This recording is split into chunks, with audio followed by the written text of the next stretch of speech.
देश में 18वीं लोकसभा के लिए जारी चुनाव के बीच कांग्रेस को दिल्ली में बड़ा झटका लगा है।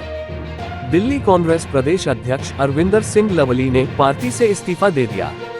पार्टी के राष्ट्रीय अध्यक्ष मल्लिकार्जुन खड़गे को भेजे अपने इस्तीफे में अरविंदर सिंह लवली ने दिल्ली में आम आदमी पार्टी से गठबंधन को बड़ी वजह बताया है। उन्होंने लिखा है कि आम आदमी पार्टी ने कभी दिल्ली की शीला दीक्षित सरकार पर झूठे आरोप लगाए थे।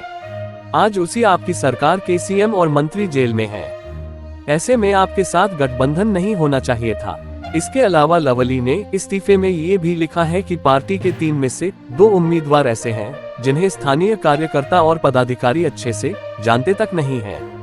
इन दोनों के चयन में प्रदेश नेताओं से राय नहीं लेने को भी लवली ने इस्तीफे की बड़ी वजह बताया है।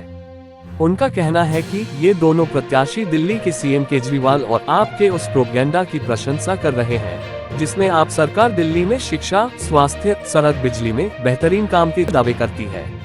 लवली के अनुसार कांग्रेस कार्यकर्ता जमीनी हकीकत और दिल्ली की जनता की मुश्किलों को जानते हैं और आपका विरोध करते रहे हैं, लेकिन अब पार्टी उम्मीदवारों के आपकी प्रशंसा करने से पार्टी के जमीनी कार्यकर्ता भ्रमित हैं। बता दें कि दिल्ली में छठे चरण में 29 मई को मतदान होना है। पार्टी 3 सीटों पर यहां चुनाव लड़ रही है, जिनके लिए नामांकन प्रक्रिया 29 अप्रैल से शुरू हो रही है। लेकिन नामांकन से एक दिन पहले प्रदेश अध्यक्ष के इस्तीफे से कांग्रेस फिलहाल बैकफुट पर नजर आ रही है। पार्टी के पूर्व सांसद संदीप दीक्षित ने लवली के घर जाकर उनसे मुलाकात की। बाद में उन्होंने भी कहा कि पिछले 1-2 महीने से जो हो रहा है उससे लवली दुखी है।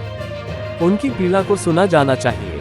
से उनके मन में बहुत पीड़ा है और कुछ चीजों को लेकर आंदोलित है। उनको लगता है कि पिछले 1-2 महीने में जिस तरीके से जो बातें, मैंने ठीक से वो की चिट्ठी नहीं पढ़ी पूरे हर पॉइंट पर, तो मैं नहीं कोई प्रतिक्रिया दे पाऊंगा, लेकिन एक व्यक्तिगत पीड़ा है, एक कांग्रेस अध्यक्ष होके और एक कांग्रेस का कार्यकर्ता होके, और मुझे लगता है कि जो बातें उन्होंने कही हैं उनकी पीड़ा, इस पर गंभीरता से ध्यान जरूर देना पड़ेगा। नहीं, वो मेरी तरफ हो किस तरफ हो, देखिए ये तो मैं नहीं कह सकता हूँ, क्योंकि मैंने तो सबसे पहले चांदनी चौक के लिए एक प्रेफरेंस दिया था।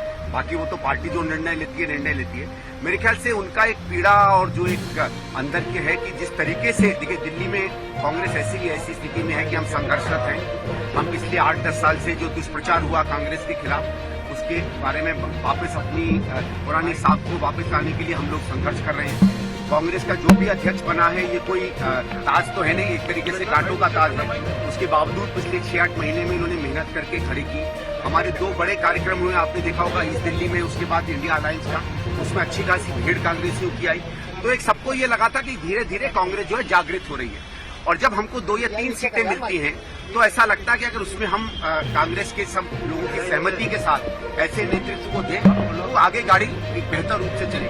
चलिए, जो हुआ जो नहीं हुआ वो है, लेकिन मुझे लगता है कि उनको ऐसा महसूस हुआ है कि हम लोग या लीडरशिप गंभीरता से नहीं, या शायद जो संवेदनशीलता कांग्रेस की नेतृत्व की और कांग्रेस के कार्यकर्ताओं के अंदर में जो बातें थी, उसको शायद उस तरीके से एड्रेस नहीं कर पाएंगे। मैं भी बहुत ज्यादा नहीं बोलना चाहता, क्योंकि हम भी कोशिश करेंगे लोगों से ऊपर बात करने की। फिलहाल लवली के अगले कदम को लेकर कांग्रेस समेत दूसरी पार्टियों की भी नजरें उन पर टिकी हुई है, लेकिन इतना तय माना जा रहा है कि कांग्रेस उन्हें मनाने में नाकाम रही तो पार्टी के लिए यह नुकसानदायक हो सकता है।